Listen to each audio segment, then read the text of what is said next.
अस्सलाम वालेकुम, कैसे हैं आप सब। Welcome back to my channel.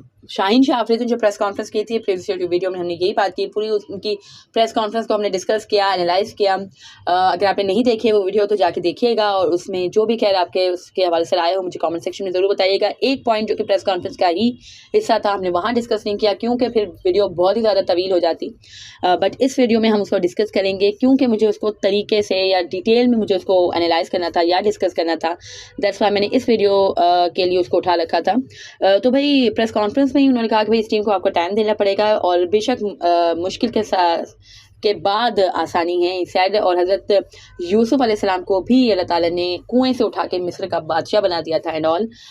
तो अव्वल तो खैर हमें इस तरह की बातें नहीं करनी चाहिए अगर हमें कंप्लीट नॉलेज नहीं है तो, और कंप्लीट नॉलेज हो तो ही हमें इस तरह की बात करनी चाहिए। There is nothing wrong about, but है कि अगर आप इस्लाम के बारे में या दीन के बारे में कुछ बात कर रहे हैं तो आई थिंक आपको एटलीस्ट कम अज़ कम तरीके से उस हवाले से नॉलेज होनी चाहिए। पहली बात आपने कहा कि मुश्किल के बाद आसानी है, ऐसा कहीं पे भी जिक्र नहीं है, मुश्किल के साथ आसानी है। फ़इन्न मअल उसरि युस्रा, इन्न मअल उसरि युस्रा, यानी बस बेशक मुश्किल के साथ आसानी है, बेशक मुश्किल के साथ आसानी है। ये हुआ है कुरान शरीफ में। इसके ये आयत है कुरान शरीफ की। कुरान शरीफ में है कि इस हवाले से बताया गया है मुश्किल के साथ आसानी। हमारे यहाँ बहुत ही ज़्यादा खैर ये परसेप्शन है कि भाई मुश्किल के बाद लिखते हैं, कहते हैं, पर नॉर्मली खैर हमें सबको ही मालूम है माँ का लफ्ज़ यूज़ हुआ है, यहाँ पे बादा का यूज़ नहीं हुआ। माँ यानी मुश्किल के साथ आसानी है। पहली बात, चलो हम इस हवाले से बात नहीं करते। दूसरी बात, भाई आपने हज़रत यूसुफ अलैहिस्सलाम की जो मिसाल दी कि कुएं से उठा के बादशाह बना दिया गया, तो कुएं से उठा के बादशाह नहीं बनाया गया था।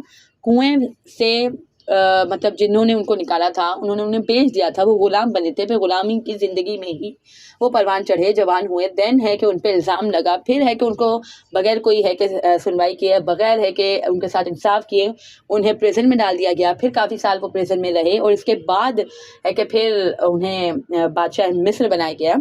तो ये एक लॉन्ग एक वो है, और वो भी चलो हम इस हवाले से भी बात नहीं करते, आपने जो भी खैर सही कहा गलत किया हम इस हवाले से बात कर ही नहीं रहे। लेकिन मुश्किल के साथ आसानी वाला जो मामला है, या जो हज़रत यूसुफ अलैहिस्सलाम का जो मामला है, या जो मेन स्टोरी है, वो ये है कि उनके भाइयों ने उनके साथ दगा किया, या उनके साथ जेलिसी थी उनको, दैट्स वाई उनके भाइयों ने उन्हें कुएं में फेंक दिया कि भाई यहाँ से अब उनका कुछ है कि नहीं हो सकेगा।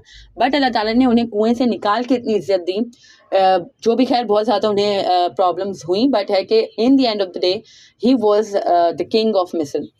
तो ये चीज़ आपके मामले में मुझे इतनी ज़्यादा नहीं लगती है सही। ये चीज़ मुझे, अगर मैं देखूं कि जिसके साथ है कि अगर आप गलत करते हो, ऑब्वियसली बाबर आजम के साथ गलत हुआ है कैप्टनसी के मामले में, किसी भी मामले में हम सब ने देखा है, टीम ने रिस्पॉन्ड नहीं किया, टीम ने सपोर्ट नहीं किया, जो भी किया सब ने चाहा कि उसको कुएं में फेंक दें। बट आज वही बाबर आजम, खैर पहले भी खैर वो रन कर रहे थे, पहले भी पाकिस्तान का नाम रोशन कर रहे थे, और अभी भी कर रहे हैं। बट वही बात है कि जिसको आपने गिराने की कोशिश की या जिसको आपने कुएं में डालने की कोशिश की, वो आज अकेला आपकी टीम की इज्जत बचा रहा है। और जब उसका टेन्योर था, जब वो कैप्टन था, जब आप लोगों ने तो कोई कसर बाकी नहीं रखी। मैं ज़्यादा डीप में नहीं जाना चाहती, बट ये चीज़ आपके साथ लगती ही नहीं है, ये चीज़ मुझे आपके साथ अटैच होती हुई नज़र ही नहीं आती। ये सब बातें चलो एक तरफ हो गई। दूसरी बात कि भाई आप शाहीन की जो पुअर फॉर्म है, या जो उनकी परफॉर्मेंस ना करने की जो एक चली आ रही है रीत, पहले ओवर की विकेट तो चलो माने समझे भाई नहीं ले रहे, बाकी तो आप सही करो ना। आप कैप्टन हो, you should lead from the front. आपको कैप्टनसी तो एक तरफ, आपको अच्छी पहले अपनी परफॉर्मेंस अच्छी रखो, फिर आप कैप्टनसी अच्छी करोगे ना। मैं इतना ज़्यादा डीप उनको नहीं क्रिटिसाइज़ करना चाहती, बट स्टिल भाई जो तरीके का क्रिटिसिज्म है, जो कंस्ट्रक्टिव क्रिटिसिज्म है, वो हम करेंगे।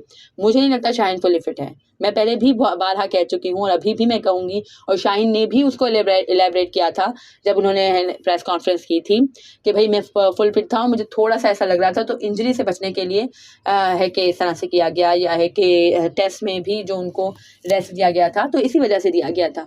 तो भाई मुझे तो खैर यही लगता है कि he was not fully fit. आपने हर्षा भोगले की भी अगर बात सुनी हो, थोड़ा टाइम पहले उनकी वायरल हुए थे उनकी भी स्टेटमेंट्स, तो उसमें भी उन्होंने कहा था कि शाहीन का रिदम नहीं है, शाहीन की पेस नहीं है, और शाहीन का रनअप देख के लगता है कि भाई वो फुली फिट नहीं है। मुझे नहीं लगता शाहीन फुली फिट है। खैर तो भी सोसा साहब आ गए थे रेस्क्यू के लिए, और उन्होंने कहा था कि एक फास्ट बॉलर कभी भी है कि आधा फिट खेल ही नहीं सकता, and this and that and all. तो खैर हमें तो नहीं लगता, हमने भी बहुत क्रिकेट देखी है, और मुझे नहीं लगता कि शाहीन फुली फिट है। क्योंकि जो इसका रिदम है, जो जिस तरह से उसको राइट लेंथ फाइंड करने में डिफ़िकल्टीज हो रही हैं, ये एक इंजरी जो वाला होता है या जो हाफ फिट बंदा होता है, ये उसके साथ ही प्रॉब्लम है।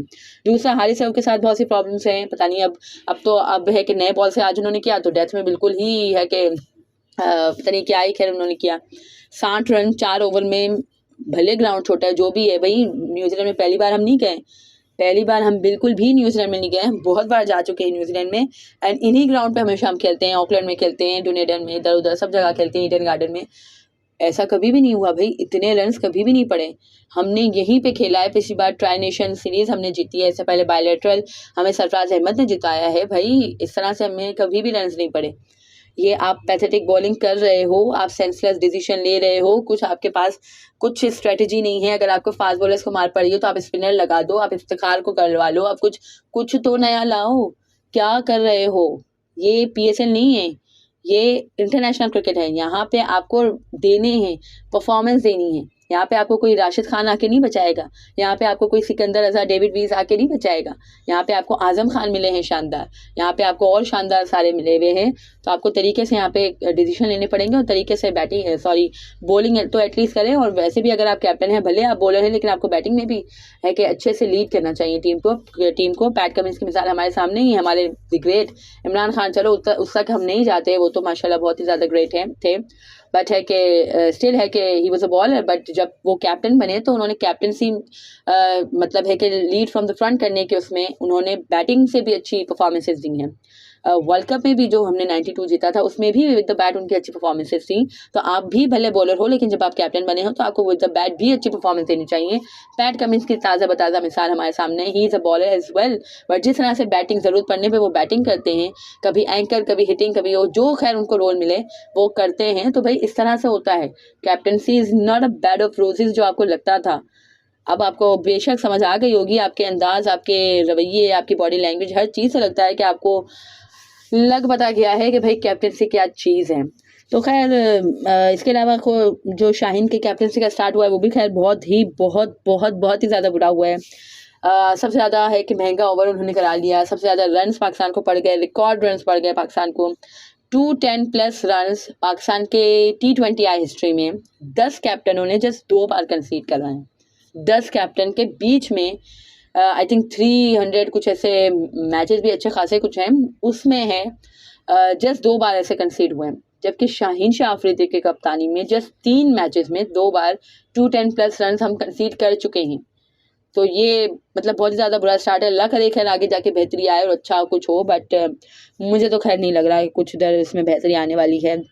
और वर्ल्ड कप का साल है भाई, क्या ही होगा हमारा, मुझे तो सोच के भाई हॉल उठ रहा है। खैर that was it from this video. अगर आपको मेरी वीडियो पसंद आई हो तो लाइक कीजिएगा, share it with your friends and family, and do subscribe to my channel man, come on. अगर आपको मेरा कंटेंट पसंद आ रहा है तो सब्सक्राइब कर दो भाई प्लीज़।